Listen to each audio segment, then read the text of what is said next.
Hey tout le monde, j'espère que vous allez bien. Aujourd'hui on se retrouve pour une vidéo un petit peu bilan en fait de mon premier mois au Japon. Vous expliquer comment ça s'est passé depuis que je suis arrivée, qu'est-ce que j'ai fait en dehors des cours sur lesquels je vous ai déjà fait une petite vidéo. Du coup n'hésitez pas à aller la voir, voilà, petite pub.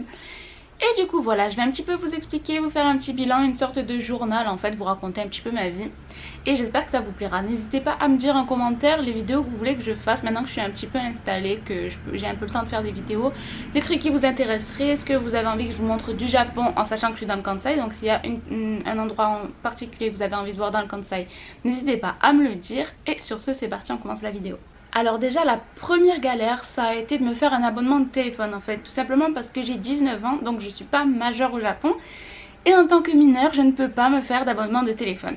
Donc en fait ça a été super galère, il a fallu que je demande à mon copain, sauf que mon copain a 19 ans aussi, donc il a fallu qu'il fasse la ligne à son nom mais qu'il demande l'autorisation à son père, que son père vienne signer avec nous les documents pour l'abonnement de téléphone. Et voilà, ça a été super compliqué, mais du coup j'ai pris un abonnement de 2 ans parce qu'il n'y avait pas d'abonnement de 1 an et je devrais payer environ 80-75 € pour arrêter l'abonnement et du coup je paye environ un peu moins de 20 € par mois et ils m'ont donné un iPhone avec. Donc je trouve que c'est pas trop mal quand même, mais bon j'aurais bien aimé que ce soit un petit peu plus pratique. Alors ce mois-ci niveau tourisme j'ai pas fait grand chose, je suis juste allée une fois à Arashiyama avec mon copain, c'était super joli, j'ai mis quelques photos sur Instagram si vous voulez éventuellement aller me voir et pourquoi pas me suivre, ou même sur Twitter si ça vous intéresse. Mais par contre niveau aventure culinaire on va dire, disons que je me suis un petit peu lâchée ce mois-ci, mais je pense que je vais faire ça toute l'année en fait parce que c'est marrant je trouve. Donc j'ai goûté les chips sauce chocolat, j'ai goûté la crêpe pomme de terre violette chantilly, le chocolat pomme de terre violette, le soda pomme de terre violette avec une boule de glace à la vanille posée dessus, le frappé McDonald's pomme de terre violette, la pizza au brocoli, la pizza au maïs, le jus de fruits tomate pêche. Et je crois que c'est tout hein. En tout cas si vous voulez suivre mes aventures culinaires, suivez-moi sur Twitter, j'en parle beaucoup. Et voilà, du coup si ça vous intéresse, suivez-moi. Ensuite j'ai rencontré ma famille d'accueil. Donc pour ceux qui ne sauraient pas, ma fac propose un système de famille d'accueil. Mais en fait on va pas dormir chez eux ou quoi. C'est genre juste une famille qui va essayer de nous présenter un petit peu la culture japonaise, etc. Faire des activités avec nous. Et on les voit environ une fois par mois.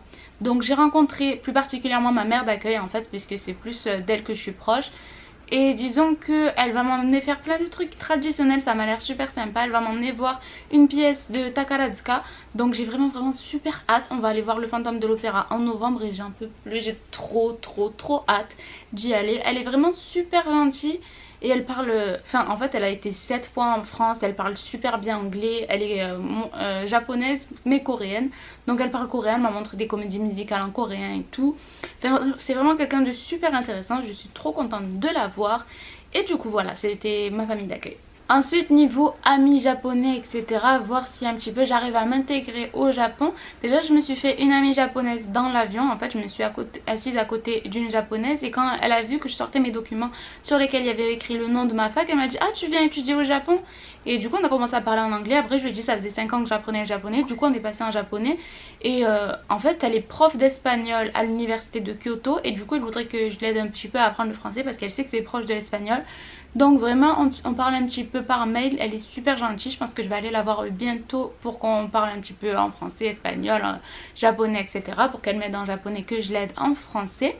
Et du coup voilà, donc déjà je me suis fait une connaissance juste dans l'avion, c'était super sympa. Ensuite en arrivant j'ai rencontré des japonais en cours, même si honnêtement je suis dans des cours qui sont particulier pour les étudiants d'échange. Il y a certains japonais qui viennent pour améliorer leur anglais en fait parce que les cours sont intégralement en anglais du coup. Et du coup j'ai rencontré 2 japonaises là et l'une des 2 va m'emmener ce week-end à Kyoto et elle m'a invité chez elle à manger chez elle avec sa mère etc. Et donc je trouve ça super sympa, mais du coup je sais pas en fait, en milieu scolaire je pense pas que ce soit difficile de se faire des amis japonais. J'ai beaucoup de monde qui disaient qu'ils avaient du mal à s'intégrer. Après peut-être que dans le Kansai c'est plus facile qu'à Tokyo, je pense que c'est plus facile dans le Kansai qu'à Tokyo. Mais du coup en fait c'est pas compliqué, si vous allez vers les japonais et que vous commencez à leur parler japonais, je pense que ça devrait aller parce que après tous les japonais à qui j'ai parlé en japonais étaient plutôt intéressés de savoir pourquoi je parle japonais et après de voir si je pouvais les aider avec l'anglais etc. Et du coup moi je pense que juste il faut oser aller leur parler et vous devriez pouvoir vous faire des amis japonais assez facilement. En parlant d'amis japonais, pour être vraiment immergé dans la langue japonaise et donc pas simplement parler à des japonais en cours en anglais, j'ai décidé de rejoindre un club. Donc en fait j'ai regardé la liste des clubs qui étaient disponibles sur le site de ma fac, parce que quand tu demandes aux gens dans la fac, personne ne sait quel club il y a, où ils sont, etc. Donc c'était un petit peu compliqué. Moi j'ai beaucoup galéré pour trouver comment faire. Donc en fait je suis allée voir la liste des clubs sur le site de ma fac, j'ai cliqué sur l'un des clubs et en fait il y avait leur page Twitter. Et donc je suis allée sur Twitter et je leur ai envoyé un message privé. J'ai dit est-ce que je peux venir, donc je l'ai envoyé en japonais. J'ai dit est-ce que je peux venir, je parle pas super bien japonais non plus, mais bon j'aimerais bien venir participer, etc. Est-ce que les étudiants d'échange peuvent participer, je reste un an, etc. Donc je me suis un petit peu présentée.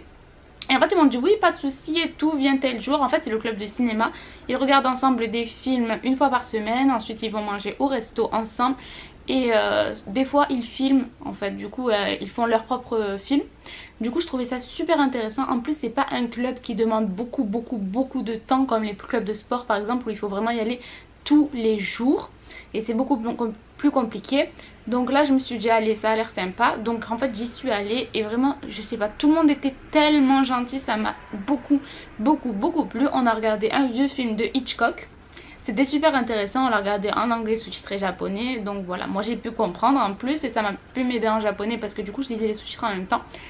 Et du coup voilà, on a été au restaurant ensuite ensemble, tout le monde s'est présenté, tout le monde m'a bien accueilli en fait dans le groupe. Et du coup j'ai parlé qu'en japonais et je pense que faire partie de ce club là ça va beaucoup m'aider pour mon apprentissage.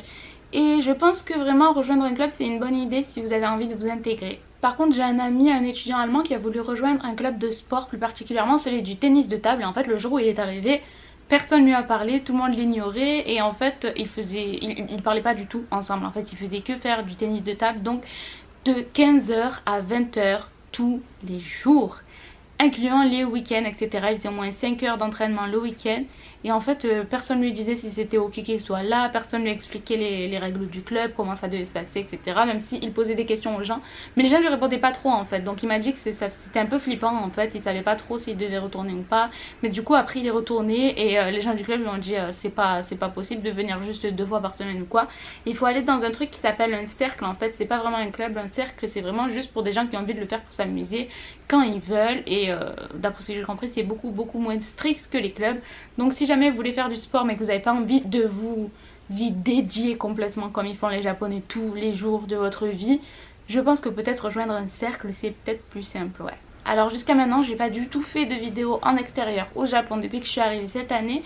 Du coup n'hésitez pas à me dire s'il y en a qui vous intéresseraient. Ce week-end je vais vous en filmer une que j'espère sera vraiment intéressante. Et du coup je vais vraiment essayer de me donner du mal pour la rendre la plus esthétique possible, que ça soit le plus agréable à regarder.